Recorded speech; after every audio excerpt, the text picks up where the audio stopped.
చందమామ ఊరిలో కెన్నెలమ్మ వాడలో అచ్చ తెలుగు ఉచ్చ పూల పున్నమేనులే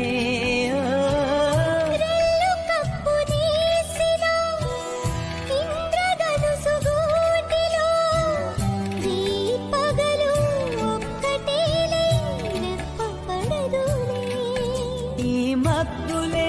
మన నేస్తులు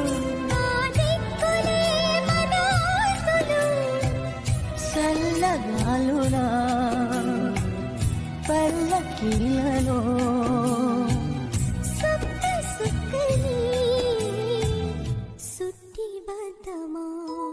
నిండు నూరేళ్ల సావాసం